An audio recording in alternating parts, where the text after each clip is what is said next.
Ya, selamat datang di Dialog Suaka. Dialog Suaka ini kita bercerita sharing eh, dengan narasumber tentang pengalaman-pengalaman yang dilakukan di alam atau berkegiatan alam bebas. Jadi dengan pengalaman-pengalaman atau cerita-cerita itu diharapkan kita nanti akan mendapatkan pengalaman, referensi juga hal-hal yang kita bisa belajar dari sana lewat pengalamannya orang-orang tersebut. Nah, untuk sore ini kita kedatangan saudara Patas. Kalau bisa bergabung disebut Patas. Mungkin bisa perkenalan diri dari Mas Patas. Ya, perkenalan diri yang sangat singkat pada sore hari ini. Nama asli saya Gading, tapi di Swapenka dan teman-teman di pecinta alam sejember ini mereka panggil saya Patas. Saya lahir di Tulungagung tanggal 6 Desember tahun 2000. Saat ini kebetulan sedang aktif kuliah di jurusan sejarah Universitas Jember. Ya, sama seperti mahasiswa pada umumnya ya. Nggak ada yang spesial sebenarnya. Ya, terlihat dari wajahmu nggak spesial juga. Udah. Ya. Sebelum di Sopenka, rumahmu di Tulungagung ya? Ya, Tulungagung. Dulu pernah ikut kegiatan-kegiatan di SMA ataupun SMP yang berhubungan dengan alam bebas atau dan lain sebagainya. Dulu kebetulan di SMA sempat aktif di pecinta alam juga. Kebetulan juga jadi ketua umumnya tahun 2017 sampai 18. Jadi hampir sebagian besar selama sekolah itu ya banyak kegiatan di luar ruang lah, ya ke gunung, pantai, main ke exploring susur sungai, ke tebing, ya seperti itu. Jadi sebelum kamu ke Jember dan ikut Swapenka, pengalamanmu tentang kegiatan alam bebas lumayan cukup banyak juga, kegiatan di sungai, di hutan di sana juga. Ya cukup banyak sih, cukup banyak banget. Karena emang hobi dari kecil, kayaknya emang arahnya ke situ. Jadi ya itulah yang dikembangkan dengan banyak ikut kegiatan dan juga nyari ilmunya emang kebanyakan di situ juga. Kayak gitu. Di SMA waktu jadi ketua umum di Sispala, kegiatan apa yang menurutmu masih menjadi daya tarik di sana? Yang maksudnya kegiatan yang kamu masih berkesan sampai sekarang? Kalau yang paling berkesan sih mungkin ini ciri khas juga sih dari sekolah juga. Jadi Sispala di tempatku sekolah dulu di salah satu SMA di Tulungagung ini emang yang paling tua. Dan selain paling tua juga boleh dibilang kualitas pendidikannya juga yang paling bagus sendiri, karena emang kita dari senior-senior yang kompeten di bidang. Selain itu yang paling berkesan utamanya kegiatan mendaki gunung sih. Karena bahkan hampir dari setiap 1 tahun itu kita bisa sampai 4 kali kita naik gunung, ya baik di Jawa Timur atau di Jawa Tengah. Itu kita emang paling sering naik gunung. Dari dulu emang kayaknya semua kegiatan itu emang diarahkan ke pendakian gunung. Lebih fokus ke pendakian gunung. Iya. Pernah mendaki sampai Zimbabwe? Belum pernah. Iya, Oh. belum pernah. Jadi masih melingkup Jawa Timur deh. Iya, Jawa Timur aja sih. Jawa Tengah. Jawa Tengah dulu waktu teman-teman naik saya nggak ikut juga karena ada kendala. Lebih banyak di Jawa Timurnya sebenarnya. Enggak lah, teman-temanmu yang naik ke Gunung Jawa Tengah kamu nggak diajak. Mungkin karena kamu ngeselin boleh. Ya enggak kayak gitu juga. Masa ketum di paling bawah gitu. Oh, waktu itu mestinya jadi ketua umum. Iyalah. Jadi mengayomi anggotanya. Iya, harus seperti itu. Terus di waktu kegiatan gunungmu selama ini yang paling berkesan yang mana? Ketika kegiatan kamu mendaki gunung. Yang paling berkesan sih justru setelah lulus sekolah gitu. Jadi SMA. Ya naik gunung setelah lulus SMA. Jadi kan beda. Kalau kuliah itu kan mungkin jadwalnya lebih padat daripada SMA kan. Jadi lebih jarang naik gunung. Tapi waktu itu ada sih kesempatan naik gunung karena libur panjang. Itu yang paling berkesan ketika aku sama teman-temanku itu 4 orang, satu rombongan naik ke Gunung Buta. Gunung Buta. Iya, Tahun 2020 bulan Januari. 2020, sebelum Covid. Oh, sebelum Covid. Iya, sebelum Covid. Sebelum 2020 Januari sebelum Covid. Berarti udah masuk Fakultas Ilmu Budaya, sudah masuk di Universitas Jember. Ya sudah kuliah di sini. Nah. Tapi belum masuk SWAPNK. Belum, kayaknya seingatku dulu SWAPNK bulan-bulan Februari atau apa gitu. Diklatnya. Iya. Berarti naik ke Buta itu Iya. di daerah Batu. Itu, nah Gunung Buta ini jadi masih satu rangkaian pegunungan sama Panderman sama Gunung Kawi. Itu terbentang dari Malang, Batu juga kayaknya sampai Blitar. Tapi waktu itu aku naik yang paling dekat dari Tulungagung itu dari Blitar. Yang paling dekat emang dari itu. Jadi lewat Blitar waktu itu aku. Lewat anu berarti Bendungan Karangkates. Enggak, itu perbatasan Blitar Malang. Aku di Blitarnya. Ya. Kita kira lewat Bendungan Karangkates menyapa warga Karangkates. Menyapa warga dulu terus balik. Iya, terus balik lagi ke rumah. Ya waktu ke Buta apa yang buat berkesan itu? Apa kamu melubangi gunungnya? Enggak juga sih kalau melubangi gunung. Apa tuh yang paling berkesan dulu di sana? Yang buat kamu masih ingat sampai sekarang kan? Menurutmu itu yang paling berkesan? Kalau yang paling berkesan sih karena yang pertama ya, itu pertama kali sebelumnya kan aku udah sering naik gunung. Tapi baru pertama kali itu aku ngalamin hal-hal yang janggal. Ya sebenarnya bukan aku sih, tapi teman-temanku semua gitu. Janggal dalam hal mistis. Ya bisa dikatakan kayak gitu, mistis. Tapi selain mistis juga mungkin karena persiapan teknis yang kurang mateng. Itu juga yang pengaruhi selama pendakian itu banyak banget minusnya gitu. Akhirnya persiapan dan mental dan hal-hal lain yang buat kejadian di Gunung Buta menjadi sangat terngiang-ngiang sampai sekarang. Iya. Dan itu jadi pembelajaranmu juga ya. Iya pastinya sampai sekarang buat evaluasi. Ya gimana kalau bisa diceritakan waktu Gunung Buta dari awal ketika kamu persiapan cari temen atau kenapa kok mau naik Gunung Buta? Oh ya. Jadi dulu itu karena mungkin udah lama nggak naik gunung ya. Hampir 2 tahun lah sejak lulus SMA sampai kuliah itu udah nggak naik gunung karena emang kesibukan di kuliah juga. Kebetulan waktu itu saya ingatku waktu libur panjang juga. Libur panjang ngumpul kan sama temen gitu. Waktu itu masih kita berdua, ya temen kopi gitu. Terus kok tiba-tiba aja pengen naik gunung lagi gitu, setelah sekian lama gitu kan. Nah, karena waktu itu yang bisa diajak juga masih teman-teman sekolah yang dulu, yang mereka basicnya juga bukan pecinta alam, bukan penggiat alam bebas juga. Bukan teman-teman musis pala berarti? Bukan, karena teman-teman waktu itu pasti pada mencar-mencar juga di luar-luar kota gitu. Apa diusir dari rumahnya? Enggak, mereka juga kuliah sih, kuliah. Nah, karena cuma ada teman-teman sekolah sekelas dulu, akhirnya ya mau nggak mau ya udah sama mereka aja gitu. Akhirnya karena mereka baru pertama kali gitu ya, masih belum ada pengalaman juga. Oke, kita cari gunung yang nggak terlalu tinggi dan deket sama rumah, sama Tulungagung maksudnya. Akhirnya ya itu yang paling deket sih Gunung Buta. Gunung Buta. Nah, di situ akhirnya bisa ngumpulin orang sampai 3 orang teman mau gabung. Jadi kita 4 orang. Saya sendiri sama 3 teman. Di situ ya akhirnya mau nggak mau saya sendiri sih yang nyiapin segala perlengkapan yang dibutuhkan apa aja, nyari pinjaman oriental gitu.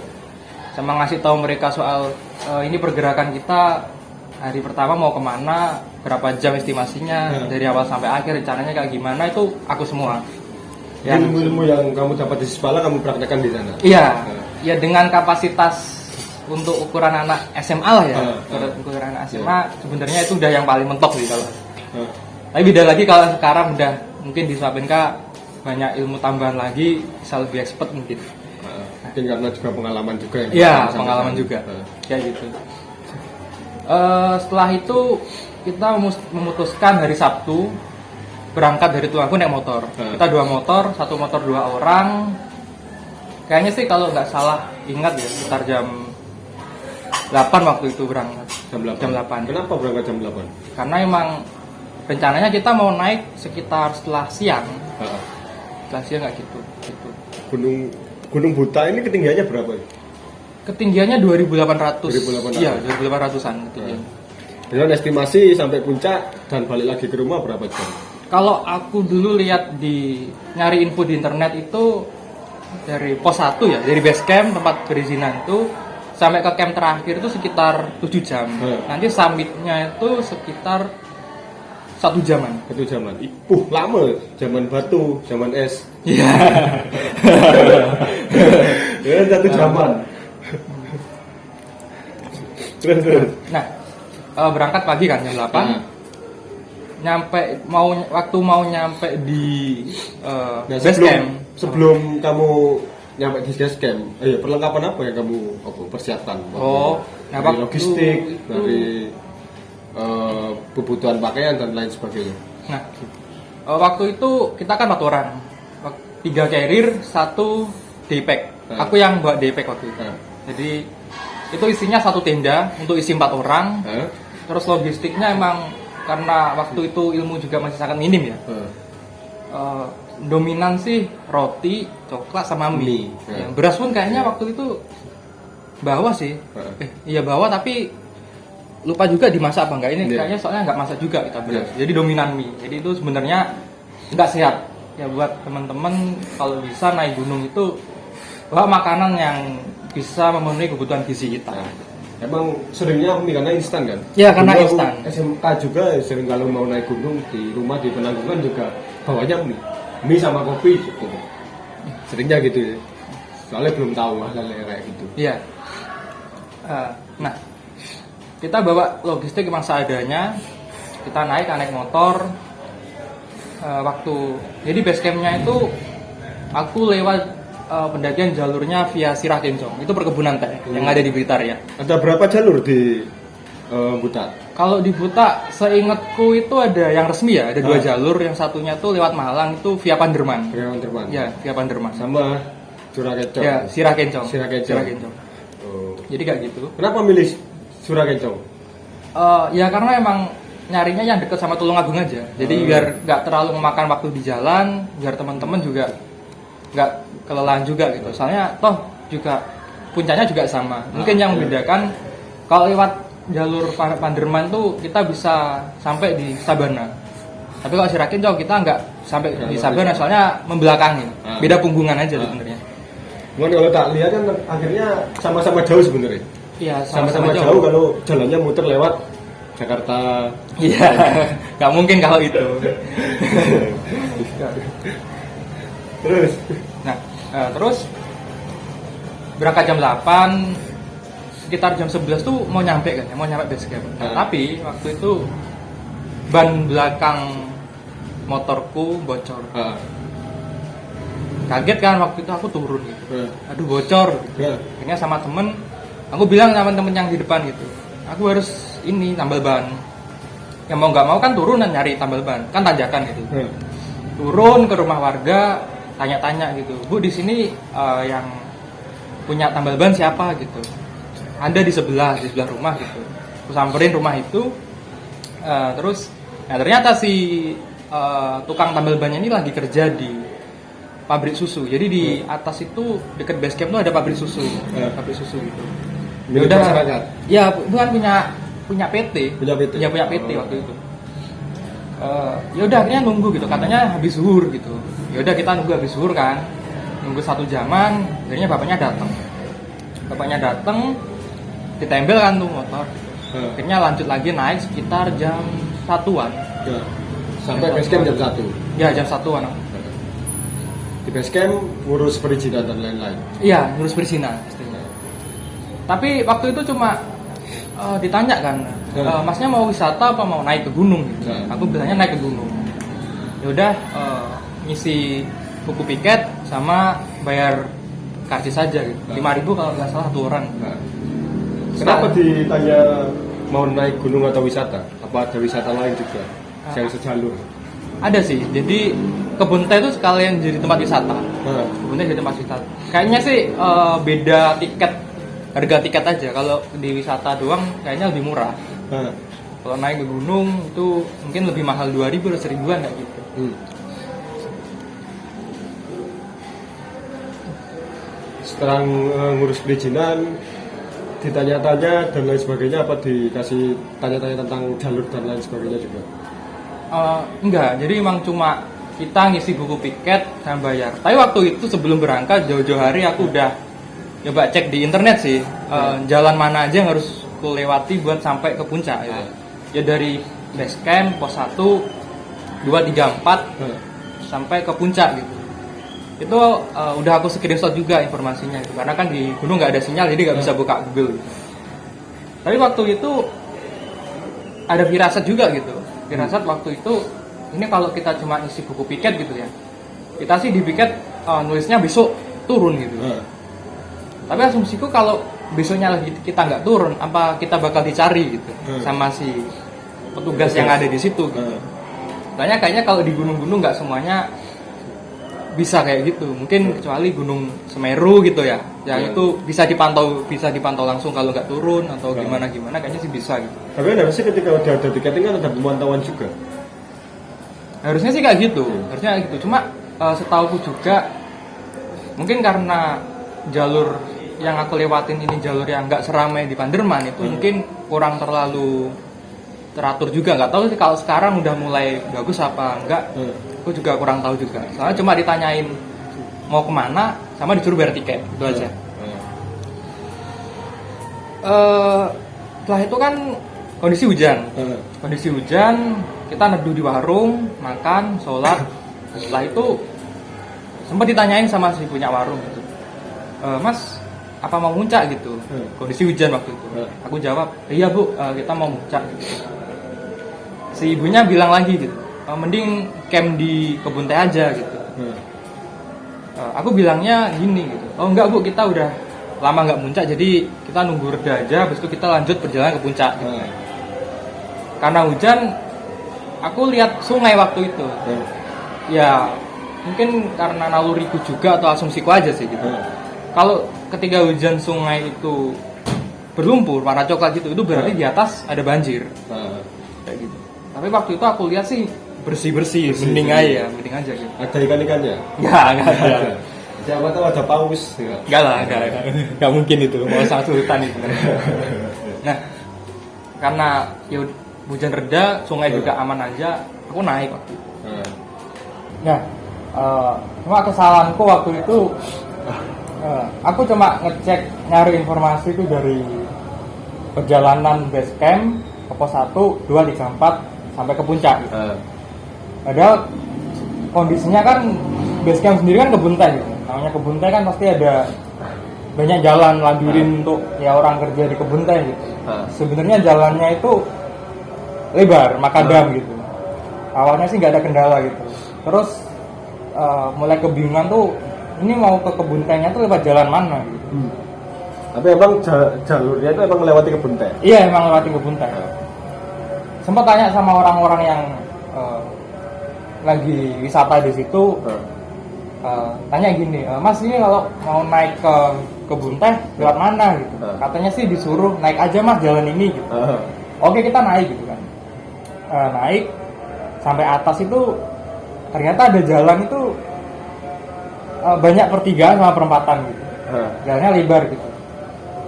Kita di situ mulai bingung gitu. Sementara kan karena kondisi hujan, kabut itu mulai turun juga. Waktu itu aku lihat antara apa ya, kebun teh, ujung kebun teh itu sama hutan itu masih kelihatan. Asumsiku ya aku harus nembus kebun teh ini sampai ke pintu hutan. Cuma ini jalannya kemana? Kalau kita mau nyampe ke kebun ke batas vegetasi antara kebun teh sama hutan. Akhirnya berbekal ya pos 1 tadi, nama pos 1 itu untungnya waktu itu masih ada sinyal kan. Kita buka Google Maps, kita nyari pos 1-nya Gunung Buta, oh ternyata ada di Google Maps. Tapi ketemunya ternyata ada 2 titik itu. 2 lokasi yang saling berjauhan. Ya untung aja waktu itu aku milih lokasi yang bener. Kita bener-bener diarahkan ke jalan yang lokasinya itu pos 1 gitu. Pos 1. Ya, ini keluar dari labirin tadi. Kalau nggak keluar kamu jadi bubur aja. Lele muter-muter, ya nggak jelas.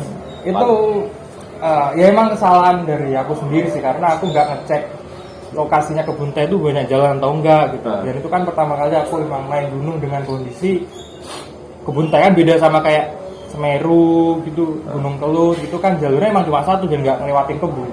Kalau udah ngelewatin kebun ternyata banyak jalan labirin dan tanda-tanda juga minim, itu menyulitkan. Kalau nggak ada Google Maps juga nggak bakal sampai. Aku sampai sekitar pukul 5 sore. Ya itu udah sama istirahatnya juga pukul 5 itu. Akhirnya aku memutuskan buat naik. Naik itu jam berapa?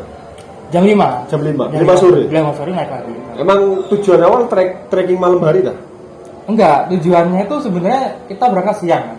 Siang nyampe ke pos terakhir itu ya sekitar jam 8 atau 9 malam. Berarti dari awal udah meleset dari trekking awal? Meleset karena banku bocor, sempat kena hujan sama tersesat di kebun teh. Kendala-kendala. Jadi molor. Terus kenapa ketika udah menjelang maghrib atau jam mulai petang kok tetap lanjut ke puncak atau maksa trekking malam atau emang biasanya melakukan trekking malam? Karena emang itu sebenarnya kesalahan juga sih, karena aku terlalu memaksakan diri aja untuk bisa muncak pada saat itu. Karena kan kondisi emang lama gak muncak, pengen bakal naik gunung, jadi tetap aku paksakan. Tapi asumsinya sih bakal kalau jam 5 naik dari situ, nanti sekitar sebelum jam 12 malam itu udah bisa mendirikan tenda. Jadi kita masih ada waktu bersamit. Karena jalurnya jelas juga. Ya kayak gitu. Soalnya beberapa gunung emang beberapa juga ada yang naik malam-malam hari juga. Ya kayak gitu sih. Selama perjalanan sih nggak ketemu sama rombongan. Dan ketika sampai di batas vegetasi antara kebun teh sama hutan itu, yang nampak di depan tuh hanya satu jalan setapak. Dan itu naik gitu. Nah, aku asumsi waktu itu kalau namanya naik gunung ya kan pasti kita harus jalan itu naik terus. Naik ke atas. Ternyata itu salah jalan. Dan kalau lihat di Google itu sebelum jauh-jauh hari itu emang lokasinya emang di situ ada jalan gitu. Tapi ternyata jalannya itu ada di sebelah kiri, agak belok sedikit itu ketutup sama semak-semak gitu. Harusnya aku lewat jalan itu. Itu yang akan mengarahkan kita ke puncak Gunung Butak. Nah, ternyata jalan yang aku ambil itu salah. Itu jalur ke Gunung Kawi dan saat itu aku nggak tahu kalau ternyata Gunung Butak sama Kawi itu masih satu rangkaian. Dan aku baru tahu juga setelah turun, oh ternyata itu adalah jalurnya Gunung Kawi. Ya, akhirnya naik jam 6 sore mau jam 6 setengah 6 gitu ya. Setengah 6 naik. Kan maghrib gitu. Ya suara musola itu kedengaran dari atas. Pada saat bersamaan itu aku masuk ke tempat yang itu hutannya mati. Gak ada daun-daun sama sekali, cuma kayak ada bekas kebakaran gitu. Oh, jadi yang kamu lewati bekas kebakaran? Iya, kayaknya sih bekas kebakaran gitu. Dan saat itu juga entah tiba-tiba tuh kalau ketika aku masuk sama teman-teman, semua burung itu terbang semua. Suaranya ada tapi nggak ada wujudnya. Aku tutup daun-daun. Ya mungkin karena kabut juga kan. Kabutnya tebal? Enggak, cuma tipis banget tapi ada di atas gitu. Nggak sampai ke bawah banget. Nggak sampai ke kita. Aku langsung nyelotok sama teman-teman. Oh ini mungkin kita disuruh berhenti karena udah maghrib. Ya, tapi entah kenapa aku tetap melanjutkan perjalanan sama teman-teman. Sampai akhirnya kita jalan berjam-jam, sekitar 6 jam itu sama sekali nggak ketemu pos gitu. Dan aku sama sekali nggak ada rasa curiga di situ. Kita baru berhenti sekitar pukul 9 malam waktu itu. Kalau enggak ya 10 lah ya, 10 malam. Di tempatnya agak datar, landai itu, dan di situ ada suatu papan tiang yang ada papannya gitu, tapi dia ambruk ke jurang. Aku waktu itu pakai headlamp, aku ngecek, aku ngeliatnya itu pos 4, pos 4-nya Gunung Butak. Tapi temenku yang lain itu ngeliat itu pos 1 bukan pos 4 gitu. Aku masih ngeyel kan waktu itu. Aku bilang kita udah jalan sekitar 5 jam lebih. Kalau kita jalan udah 5 jam lebih, harusnya kita udah sampai pos 4. Jadi aku tetap ngeyel waktu itu, ini pos 4 Gunung Butak. Jadi sempat ada konflik dengan temanmu tentang pos? Iya, sempat ada apa ya, nggak percayaan lah. Tapi teman-teman nggak mempermasalahkan itu, yang penting kita mendirikan tenda. Karena mungkin dirasa kamu yang paling sering berkegiatan dalam itu, lebih percaya. Iya gitu. Nah di situ kayaknya hal-hal yang nggak enak tuh mulai muncul. Kita berempat yang masang tenda ini semua. Tapi setelah tenda terpasang itu, satu orang dia masuk ke dalam tenda gitu. 3 orang sisanya, aku sama 2 temanku itu di luar masak mie kan. Nah si temen yang masuk ke dalam tenda ini dia manggil temanku, salah satu temanku. Tolong. Enggak, cuma dipanggil namanya gitu kan. Nah akhirnya temanku yang dipanggil ini ngerasa nggak enak. Oh kayaknya anak ini tahu sesuatu dah gitu. Dia masuk ke dalam tenda. Aku sih sebenarnya dapat cerita dari teman-teman itu ya setelah kita turun ke base camp gitu. Dan ternyata selama dia manggil itu dia bilang kalau kita ini ada yang ngawasin di sekitar tenda gitu. Nah, temanmu ada yang indiho? Sebenarnya nggak indiho juga, tapi ya orang belum pernah naik gunung kayaknya Mungkin ketakutan, psikologisnya kena karena capek gitu kan. Aku refleks aja sih, kayaknya dua anak ini takut gitu. Aku langsung nyalain headlamp, aku lihat sekeliling tenda itu, semuanya hutan, nggak ada apa-apa. Tinggal aku sama satu orang tertentu di luar, aku bilang udah kita masak aja, besok kita bawa masuk kita makan. Oke selesai gitu, makan. Ya. Harusnya kita sholat di luar tenda karena memungkinkan, kita bawa matras 4. Tapi entah kenapa waktu itu psikologi agak kacau gara-gara si dua temanku ini mulai ketakutan. Akhirnya yang lain ikut ketakutan. Iya, yang ini ikut ketakutan. Ya udah daripada kita di luar sama-sama takut, kita di dalam aja kita sholat gitu. Sambil duduk. Iya sambil duduk, kayak orang sakit atau orang di dalam kereta gitu. Ya nggak boleh sebenarnya gitu kan. Ya kayak gitu kan gitu. Terus nggak ada kejadian lagi gitu. Ternyata jadi urutan tidurnya itu gini. 2 orang temanku yang dari awal ketakutan itu dia paling deket sama bagian flagship belakang tenda. Aku sama temanku yang satunya lagi itu bagian luarnya yang deket sama pintu tenda gitu. Nah, kata temanku itu yang dia paling pojok belakang itu dia ngerasa wajahnya itu ada yang ngeraba dari luar gitu, kayak di pegang gitu, diraba gitu. Dia kaget, terus nggak cuma diraba gitu. Katanya ada yang niup juga dari sampai kena mukanya gitu. Itulah akhirnya ngebuat dia kayak geser badan temanku yang satunya nggak nyaman gitu. Aku juga kerasa kalau ini kenapa anak ini kok geser banget gitu sampai aku nggak kebagian tempat gitu kan. Aku nggak mikir apa-apa waktu itu. Yaudah tidur aja. Sampai jam 4 pagi aku bangun sama temanku. Semua temanku bangun. Tanyain siapa yang mau ikut ke puncak gitu. Estimasinya sekitar 2-3 jam sampai ke puncak. Cuma 2 orang gitu. Aku sama temenku yang dia nggak kerasa apa-apa tadi. Yang duanya itu karena satunya takut, satunya kakinya sakit atau gimana, mereka memutuskan jaga tenda. Jadi di pos 4 tadi berpisah. Iya berpisah. Kamu sama temanmu naik. 2 orangnya lagi. 2 orangnya nunggu tenda. Naik kita jam 4. Nah sampai jam 6 itu kan udah mulai terang. Jam 4 subuh ya? Iya subuh. Nah pagi itu mulai terang. Aku lihat sama berjalan di kananku ada punggungan sama lembahan. Di kiriku juga ada punggungan sama lembahan. Dan itu nggak ada habisnya. Posisiku selalu lebih rendah daripada 2 punggungan itu. Kan asumsinya aku berarti masih jauh sampai ke puncak. Gitu kan. Sampai jam 7 pagi aku berhenti sama teman. Aku bilang ke temanku harusnya kita udah sampai puncak karena kita udah jalan 3 jam dan nggak berhenti. Karena emang nggak terlalu capek juga. Kamu bilang seperti itu karena udah ngecek dari pos 4 ke iya, puncak itu jaraknya itu emang berapa? Gitu. Tapi kebetulan temanku, entah kenapa temanku waktu itu yang ikut aku summit, dia bawa HP, dia ternyata download View Ranger, aplikasi View Ranger.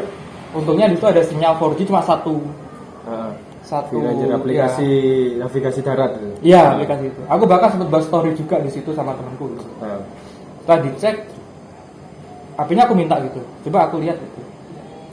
Aku agak perkecil lagi, ternyata yang dekat sama posisiku itu puncak Gunung Kawi.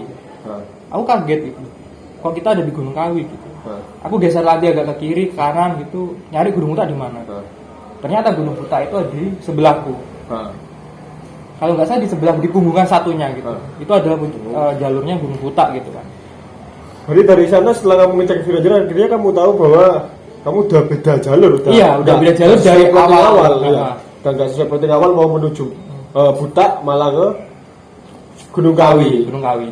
Nah di situ aku sadar kalau aku dari awal udah salah. Aku akhirnya memutuskan gini. Ini kalau kita lanjut ke puncak sekitar 3 jam lagi. Kasihan teman-teman yang bawah. Kita nggak mungkin lanjut sampai siang hari kan. yaudah kita turun aja, kita bilang ke teman-teman kalau kita salah jalur, kita harus buru-buru turun karena kita harus ngelewatin kebun teh yang banyak labirinnya. Harusnya kita sebelum maghrib harus keluar dari kebun teh biar kita nggak kesusahan tersesat selamanya di labirin tadi. Selama. Ya. Kenapa kamu memutuskan untuk kembali kan puncak udah tinggal dikit lagi, maksudnya nanggung juga? Karena mungkin safety-nya temenku sama safety-ku sendiri juga. Sebenarnya aku kuat untuk lanjut lagi dan logistik masih ada di Depek, masih cukup untuk berangkat sambil turun lagi cukup. Tapi melihat kondisi dua temanku di tenda yang kondisinya seperti itu dan juga kondisi labirin yang aku sampai sekarang nggak tahu jalannya, sebelum maghrib aku harus sudah turun. Lalu akhirnya aku putuskan turun kayak gitu. Apa ya? Pada akhirnya kalau menurutku gitu, kita turun itu bukan dalam kondisi hujan dan sebenarnya dari awal itu jalur yang kelewati itu jalur yang rusak banget, kayak habis kena banjir. Dan aku selama perjalanan itu cuma ngikutin sampah-sampahnya orang yang sebelumnya pernah naik dan ditinggal di situ memang untuk tanda sebenarnya. Berarti bukan sampah, ini bekas-bekas plastik atau bekasnya orang-orang yang udah naik di sana dikasih buat marker gitu. Iya, jadi markernya orang-orang sama-sama itu yang jadi patokan. Karena kalau nggak ada itu jalan itu nggak benar jalan. Jadi jalan setapak itu udah apa ya, bentuknya tuh kayak bekas aliran air yang dari atas. Karena kondisi hutan waktu itu menggundul, semuanya mati. Kayaknya sih kebakaran karena banyak yang tumbang dan nggak ada sama sekali pohon yang hijau. Kalaupun ada itu cuma karena sempat hujan, itu mulai muncul tumbuhan paku-pakuan di bawah. Semak-semak itu mulai muncul. Asumsiku sih itu kena banjir, atasnya itu banjir, kayak gitu. Apa ya? Terus emang ada aliran sungai ya kayak banjir sampai atas ya? Sungai, kalau sungai sih nggak ada. Yang namanya sungai pasti dia ada di lembahan. Banjirnya? Tapi itu kayak banjir. Jadi gini, kalau hutan itu gundul ya, hutan gundul, di atasnya nggak ada pohon, air itu nggak ada yang nyerap. Jadi debit air itu yang turun berlebihan itu, yang nggak keserap itu dia akan ngalir kayak semacam aliran dari atas ke bawah. Dan itu ngelewatin jalan setapak. Dan juga ngelewatin lereng-lereng gunung yang itu akhirnya membuat semacam apa ya, kayak celah gitu, membuat celah sendiri, membentuk suatu sungai kecil yang itu nggak beraturan, turun gitu. Apa ya, mungkin yang jadi evaluasi sih sebenarnya, pertama jangan pernah egois saja gitu. Kalau naik gunung, jangan pernah memikirkan intinya kita naik puncak, padahal kita nggak tahu apa yang bakal terjadi selama perjalanan gitu. Itu sebenarnya kondisi itu juga karena keegoisan diri sendiri. Aku pengen puncak, memaksakan diri. Dari awal ada kendala seperti itu, aku nggak pernah aware, terlalu memikirkan diri sendiri. Jadi akhirnya sampai ke puncak pun aku juga nggak kesampaian karena banyak kendala kayak gitu. Apa? Ya itu sih kayaknya. Itu aja. Ini persiapan emang dari awal emang belum tahu jalurnya juga. Iya, belum tahu tempatnya karena emang nggak ada patok-patok atau penunjuk jalan juga. Tapi akhirnya kamu dan teman-temanmu nggak sadar kalau melewati jalur yang salah juga. Iya, nggak sadar. Minim informasi juga. Dan ya pada akhirnya sebenarnya kalau dilihat dari kacamata sekarang yang udah mulai melek dengan ilmu pengetahuan gitu, ternyata kalau aku lihat aku dulu naik itu sebenarnya perbekalan itu sangat minim.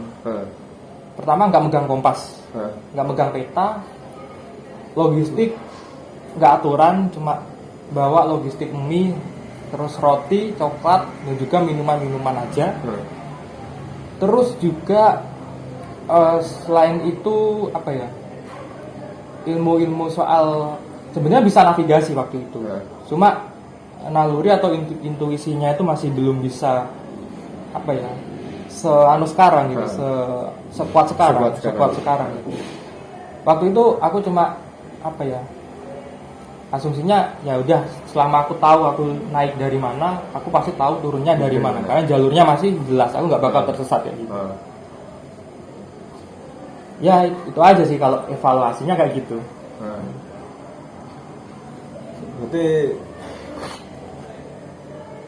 banyak belajar dari pengalamanmu itu tentang manajemen, cara ngatur psikologi, manajemen konflik, mempercayakan teman. Bakal beda ketika teman-temanmu punya ego yang sama, itu ceritanya bakal berbeda lagi, kamu bisa bertengkar kayak gitu kemungkinannya. Ya itu pasti, karena ya untungnya waktu itu nggak terlalu banyak konflik sih, karena mungkin teman-temanku baru pertama naik gunung, mereka cuma ikut-ikut aku aja. Padahal kalau mereka tahu sebenarnya apa yang aku lakukan itu ketika mengarahkan mereka itu justru membawa mereka sama ya resiko-resiko yang nggak terduga juga. Ya, tapi akhirnya dari situ jadi pengalaman juga sih.